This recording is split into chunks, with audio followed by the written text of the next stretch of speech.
السلام علیکم ورحمۃ اللہ وبرکاتہ۔ محترم ناظرین، قابل احترام سامعین، آج آپ کی خدمت میں ایک انتہائی دلچسپ، سبق آموز اور قابل عمل واقعہ لے کر حاضر ہوا ہوں۔ واقعہ یہ ہے کہ ایک عورت کہتی ہے کہ میرا خاوند کسی وجہ سے لمبی مدت کے لیے غائب ہو گیا۔ اس وقت میں ایک کم عمر بچی کی ماں بھی تھی، جبکہ میرا ضعیف العمر باپ بھی ہمارے ساتھ ہی رہتا تھا۔ ہماری غربت اور مفلسی اپنی انتہا کو تھی اور اکثر اوقات ہمارے گھر میں کھانے کے لیے کچھ نہیں ہوتا تھا۔ اگر دوپہر کو کچھ کھا لیتے تو رات کو بھوکا سونا پڑتا تھا۔ صبر کے ساتھ ہم ہر حال میں اللہ کا شکر ادا کرتے تھے۔ ایک رات کو تو بھوک اور افلاس نے ہمارا وہ امتحان لیا جو اس سے پہلے کبھی نہیں لیا تھا۔ میری بیٹی کو شدید بخار نے گھیر لیا۔ بچی کی بخار اور بھوک سے بنی حالت نے مجھے اپنی اور اپنے والد کی بھوک بھولنے پر مجبور کر دیا۔ ایسی بے کسی اور لاچاری تو کبھی نہ دیکھی تھی۔ بے قراری حد سے بڑی تو مجھے اللہ تبارک و تعالیٰ کا یہ قول یاد آ گیا، اَمَّن يُجِيبُ الْمُضْطَرَّ إِذَا دَعَاهُ وَيَكْشِفُ السُّوءَ، یعنی بھلا کون بے قرار کی التجا قبول کرتا ہے جب وہ اس سے دعا کرتا ہے، اور کون اس کی تکلیف کو دور کرتا ہے۔ جی ہاں، ہر قسم کی تکلیف، چاہے وہ بھوک کی ہو یا بیماری کی یا غربت و افلاس اور گناہوں کی، کون ہے اس ذات پاک کے سوا جو ان سب تکلیفوں کو دور کر سکتا ہے؟ یہ سب سوچ کر میں اٹھی اور جا کر وضو کیا۔ واپس آ کر بچی کے ماتھے پر پانی سے بھیگی ہوئی پٹی رکھی اور اللہ کے حضور نماز کی ادائیگی کے لیے کھڑی ہو گئی۔ مختصر سی نماز پڑھنے کے بعد ہاتھ اٹھا کر بچی کے لیے دعا کی، اس کے ماتھے سے پٹی اتار کر دوبارہ پانی سے بھگو کر رکھی اور ایک بار پھر نماز کے لیے کھڑی ہو گئی۔ نماز کے بعد ایک بار پھر بارگاہ الہی میں دعا کے لیے ہاتھ اٹھائے، دعا سے فراغت پر پانی کی پٹی تبدیل کی اور دوبارہ نماز کے لیے کھڑی ہو گئی، اور یہ عمل میں نے کئی بار کیا۔ جب میں یہ سب کچھ بار بار دہرا رہی تھی تو کسی نے دروازہ کھٹکھٹایا۔ اس حیرت کے ساتھ، بھلا رات کے اس پہر کون ہو سکتا ہے؟ میرے والد نے پوچھا کون، اور جواب آیا کہ میں ڈاکٹر ہوں۔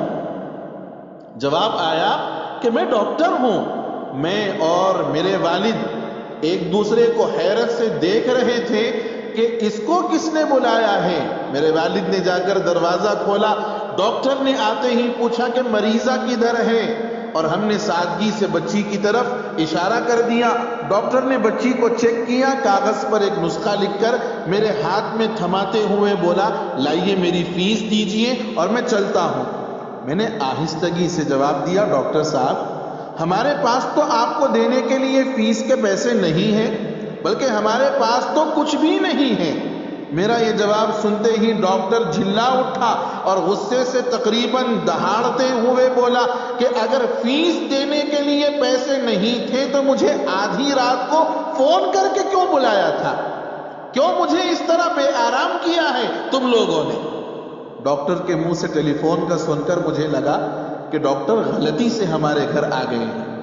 میں نے ہمت کرتے ہوئے جواب دیا، ڈاکٹر صاحب، ہم نے آپ کو ٹیلی فون کر کے نہیں بلایا، بلکہ ہمارے پاس تو ٹیلی فون ہے ہی نہیں۔ یہ سن کر ڈاکٹر نے مجھ سے پوچھا، اچھا تو کیا یہ فلاں شخص کا گھر نہیں ہے؟ میں نے کہا، نہیں ڈاکٹر صاحب، فلاں صاحب ہمارے پڑوسی ہیں۔ یہ سن کر ڈاکٹر تھوڑا سا خاموش ہوا اور پھر ہمارے گھر سے نکل کر ہمارے پڑوسی کے گھر چلا گیا، اور ہم خجالت اور شرمندگی سے خاموش بیٹھے رہے۔ تھوڑی دیر ہی گزری تھی کہ ڈاکٹر ایک بار ہمارے گھر واپس آیا، آنکھوں میں آنسو اور دبی ہوئی آواز میں بولا، اللہ کی قسم تمہارے گھر سے اس وقت تک نہیں جاؤں گا جب تک تمہارا پورا قصہ نہیں سن لوں گا۔ اور میں نے ڈاکٹر کو اپنا پورا قصہ سنا ڈالا کہ کس طرح میں بچی کے ماتھے پر پانی کی پٹیاں رکھ رہی تھی اور اللہ کے حضور دعا بھی مانگ رہی تھی۔ ڈاکٹر جلدی سے اٹھ کر باہر چلا گیا۔ اور کچھ دیر کے بعد ہمارے لیے رات کا کھانا اور بچی کے لیے دوائیں اور کچھ گھریلو ضروریات کے سامان کے ساتھ لوٹا۔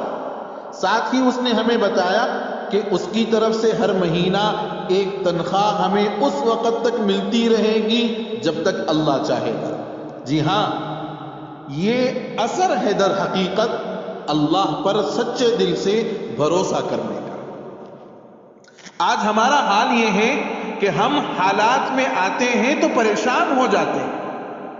ہم اپنے قدم مسجد کی طرف یا اللہ کی طرف دوڑنے کے بجائے باباؤں اور عاملوں کی چکر میں پڑ جاتے ہیں اور یہ سوچتے ہیں کہ ہمارے اس مسئلے کا حل فلاں بابا کے پاس ہوگا، فلاں عامل کے پاس ہوگا، حالانکہ اللہ نے فرمایا کہ مضطر کی دعا میرے علاوہ کون سن سکتا ہے؟